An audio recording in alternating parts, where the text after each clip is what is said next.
સુરત નવી સિવિલમાં છેલ્લા 10-15 દિવસમાં 50થી વધુ પાણીના નળ, બાથરૂમ સહિત અન્ય જગ્યા ઉપરથી ચોરી થતા સતત પાણી વહેતાના કારણે ડોક્ટર, દર્દીઓ અને સગાઓની હાલત કફોડી થઈ છે.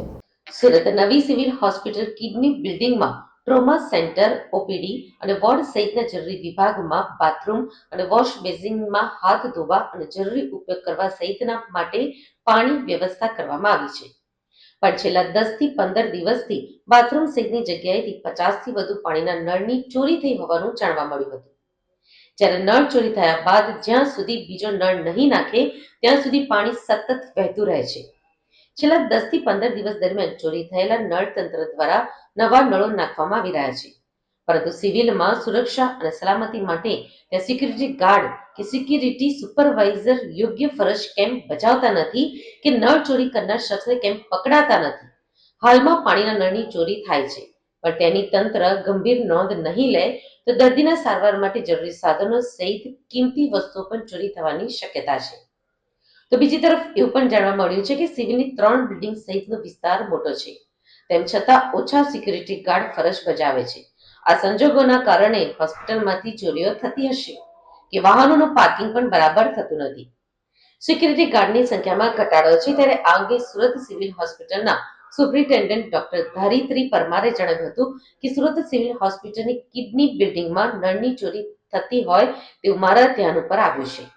આ બાબતે મીટિંગ પણ બોલાવવામાં આવી છે અને તપાસ કરવામાં આવી રહી છે કે ક્યાંથી અને કેટલા નળની ચોરી થઈ છે. વધુમાં તેમણે જણાવ્યું હતું કે સુરત સિવિલ હોસ્પિટલમાં જૂની બિલ્ડિંગમાંથી નવી બિલ્ડિંગમાં વોર્ડને ટ્રાન્સફર કરવાની કામગીરી ચાલી રહી છે. આ સાથે જ કન્સ્ટ્રક્શનની પણ કામગીરી ચાલી રહી છે. કોઈ મજૂરો દ્વારા આ ચોરી કરવામાં આવી હોય તેવી શક્યતાઓ છે. સીસીટીવીની તપાસ કરવામાં આવી રહી છે. જો કોઈ સામે આવશે તો આગળની કાર્યવાહી પણ કરવામાં આવશે. હું doctor Dharitri Parmar, superintendent civil hospital તરફથી આપની વાત કરી રહી છું. મારા પણ જાણવામાં આવ્યું છે કે અમારે ત્યાં આવેલી કિડની હોસ્પિટલ અથવા તો કિડની બિલ્ડિંગ નામે આવેલી હોસ્પિટલ, જ્યાં આગળ છેલ્લા અઠવાડિયા દરમિયાન થોડાક નળની ચોરી થયેલ છે. મેં એના માટે કમિટીની મીટિંગ છે અને મિટિંગ ચાલી રહી છે કે ક્યાં અને કેમ અને શું થયું. સિક્યોરિટી કેમેરામાં એને કંઈ જાણ થઈ નથી. સો અમારું માનવું છે કે આ બિલ્ડિંગમાં કન્સ્ટ્રક્શન કામ ચાલી રહ્યું છે. હાલમાં અમારી જૂની બિલ્ડિંગમાંથી અમે નવી બિલ્ડિંગમાં એટલે કે કિડની બિલ્ડિંગ અને જૂની કોવિડ બિલ્ડિંગ તરીકે જાણીતી સ્ટેમસેલ બિલ્ડિંગમાં શિફ્ટ કરવાની તૈયારીમાં છે. સો શિફ્ટિંગ પૂર્વેની તૈયારી વોર્ડ અને ઓટી અને હોસ્પિટલ અંગેની ચાલી રહી છે, જે અંગે કન્સ્ટ્રક્શન કામ ચાલી રહ્યા છે. તો શક્યતા છે કે કન્સ્ટ્રક્શન કરતા લેબર વર્ક કે અવર જવર પર પૂરો કંટ્રોલ ન હોવાથી આ ચોરી થઈ હોઈ શકે, જે અંગે તપાસ ચાલુ છે. ટોટલ કેટલા છે મેડમ ને કેટલા દિવસ પહેલાં ચોરી થઈ છે? એની એક્ઝેક્ટ વિગત હજુ મારી તપાસ ચાલુ રહી છે એટલે હું કહી નહીં શકું, પરંતુ નળ અને મતલબ ટોયલેટ બાથરૂમ અને એ એરિયામાંથી નળની ચોરી થયેલ છે એવું મારી જાણમાં છે. મેડમ 3 દિવસ પાણી બંધ હતી, એમાં ચોરી થઈ શકે એવું કંઈ સંભાવના? પાણી બંધ હતું એટલે શુક્રવાર, શનિવાર, રવિવાર 3 દિવસ પાણી બંધ હતી કિડની બિલ્ડિંગની, એમાં ચોરી થાય સંભાવના?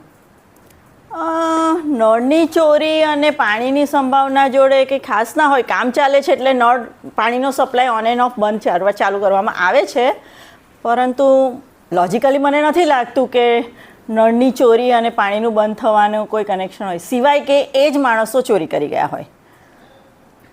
કોઈ આમાં આઈડિયા ખરો? કોઈ સીસીટીવીમાં એવું કંઈક દેખાયું છે કોણ ચોરી કરી ગયું કંઈક આઈડિયા? પ્રાઇમરી સીસીટીવીની તપાસમાં હજુ ખબર પડી નથી. સીસીટીવીના રેકોર્ડિંગ બહુ લાંબા હોવાથી 100% તપાસ પૂરી થઈ નથી, પરંતુ પ્રાઇમરી તપાસમાં હજુ સુધી કોઈ પર એલિગેશન કરી શકાય એવું નથી.